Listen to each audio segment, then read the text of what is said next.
안녕하세요. 저는 미술심리상담사 과정을 맡은 안혜영입니다. 네, 저는 실제로 그 미술치료 현장에서 지금 미술치료를 하고 있고요. 또 언어상담도 하고 있는 심리상담사입니다. 여러분 미술심리상담사 과정을 통해서 만나 뵙게 돼서 너무 반갑고요. 미술심리상담사 과정은 20강으로 구성되어 있습니다. 그래서 여러분들과 20강 동안 여러 가지 미술심리 상담사에 필요한 것들을 배우는 시간이 되었으면 좋겠습니다. 저랑 20강 동안 하실 동안 전반적인 내용들을 좀 말씀드릴게요. 첫 번째로는 미술심리 치료에 대한 이해적인 부분을 좀 배워야 되겠죠. 그래서 전반적인 미술 치료에 대해서 배우실 거고요.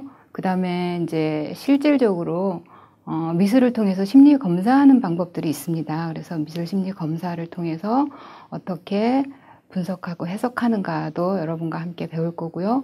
그 다음에 실질적으로 미술 심리가 치료를 어떻게 진행하는가 내용적인 면도 한번 볼 거고, 그 다음에는 이제 대상이 필요하겠죠. 그래서 미술 치료는 대상을 주로 이제 아동을 많이 하고 있지만 요즘은 성인들도 많이 합니다. 그래서 아동의 미술 치료와 또 성인 대상의 미술 치료들이 어떻게 다른가, 그 차이점들도 보면서 함께 공부해 보겠습니다. 그리고 맨 마지막에는 이제 미술 치료사들이 가져야 될 기본적인 요건들이 있겠죠. 자격이나 이런 것들을 여러분들과 함께 배워 보겠습니다.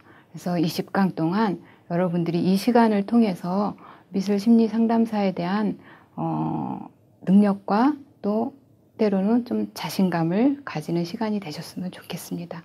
자, 여러분 이제 첫 강의를 시작해 보겠습니다. 자, 오늘은 제 1강입니다. 그래서 1강은 미술 치료의 이해를 배워 보겠습니다.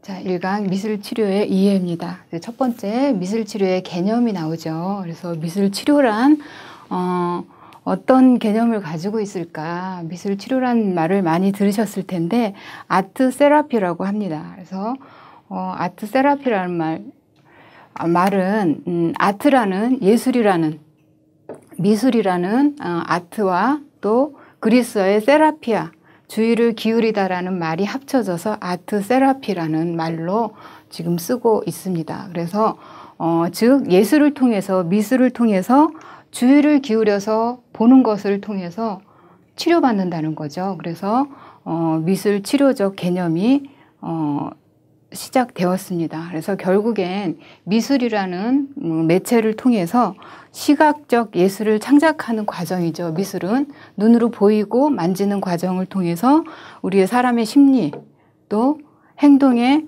부적응적인 면들을 미술을 통해서 보고 그 상태를 치료하는, 그죠? 결국엔 미술 치료라는 게 치료의 의미를 가진다고 볼 수 있죠. 그래서 미술이라는 도구를 통해서 사람의 심신의 부적응적인 상태를 치료한다는 의미로 볼 수 있겠습니다. 그래서 미술 치료적 개념을 보셨고요. 그 다음에 미술 치료의 목적이 있겠죠. 그래서 궁극적으로 미술 치료는 치료적인 개념을 보셔서 아시겠지만 치료적 개념을 가지고 있습니다. 그래서 궁극적으로는 심신의 어려움을 겪고 있는 사람들을 대상으로 미술 작업을 통해서 그 어려움을 겪고 있는 사람의 심리를 진단하고 그리고 치료하는 데 있다라고 볼 수 있겠습니다. 그러나 요즘에는 심신의 어려움을 겪고 있는 사람뿐만이 아니고 여러분들 많이 아시겠지만 실질적으로 어려움이 없는 그냥 일반인 대상으로도 자아 성장의 발달을 위해서 주로 많이 사용하고 있는 추세이고요. 또 여러 학교 기관이나 공공기관에서도 미술치료의 그런 그 작업들을 통해서 자신의 자아 성장이나 아니면 비전이나 이런 작업들을 많이 하는 경우가 있습니다. 그래서 그 다음에 이제 미술치료의 그 미술치료라는 것은 여러 가지 미술치료 하나뿐만이 아니고 여러 가지 요새는 콜라보를 많이 하죠. 여러분들 많이 보셨을 거예요. 그래서 음악이나 놀이, 무용, 레크레이션, 그죠? 심리극, 독서, 여러 가지를 통해서 함께 미술 놀이와 적용해서 같이 하는 영역으로 많이 예술 치료라는 것을 많이 들어보셨을 겁니다. 그래서 한마디로 미술과 여러 가지 콜라보예요. 그래서 뭐 여기 이제 원예 치료도 없지만, 그러니까 원예 치료 여러 가지 것을 한 프로그램을 통해서 같이 하는 프로그램들이, 그래서 예술 치료라는 말을 많이 사용하고요. 또 더 나아가서 통합 예술 치료라고 많이 표현하는 것들을 볼 수 있을 거예요. 그래서 여러분들이 실제 현장에 나가면 요새는 예술 치료라는 그런 용어들을 많이 사용하고 있습니다. 자, 결국엔 미술 치료라는 건 그래서 미술 활동이 목적이 아니고 미술 심리 치료 이론을 바탕으로 해서 미술 활동이 첨가된 새로운 심리치료의 한 분야이다. 그러나 이것이 새로운 영역은 아니에요. 이미 있어 왔고 예전부터 미술을 통해서 우리는 모르지만 미술 활동을 통해서 어떠한 치료적 작업들이 있어 왔는데, 이것을 우리가 심리 이론을 통해서 하나의 이론 체계로 잡아놓은 것이 미술 치료다라고 이해하시면 되시겠습니다. 네. 그 다음에 이제 그러면 미술 치료 용어라는 걸 언제부터 사용하였을까 한번 보신다면, 울만의 논문에서 처음 사용했다고 해요. 그래서 1961년도 울만의 논문을 보면 미술 치료라는 용어를 처음으로 사용하게 되었는데요. 미술 치료 사용 분야는 이제 여러 분야가 있겠죠. 뭐 교육에서 당연히 교육 현장에서 많이 이미 사용되어 있었던 도구고요. 또 요새는 재활치료도 많이 하죠. 병원에서. 또 일반 복지관이나 이런 데서 많이 사용되고 있습니다.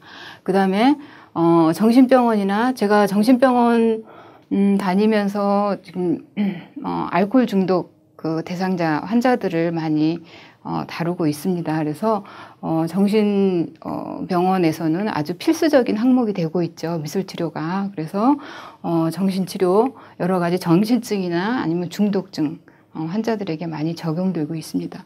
그래서 결국엔 그러한 미술치료의 시각예술을 이 시각예술이라는 수단을 통해서 개인의 인격의 통합을 이루고, 그죠? 궁극적으로는 인격의 통합을 이루고, 재통합이라는 것은 우리는 이제 인격적인 상처들을 많이 받고 자라는 측면이 있습니다. 어느 누구나.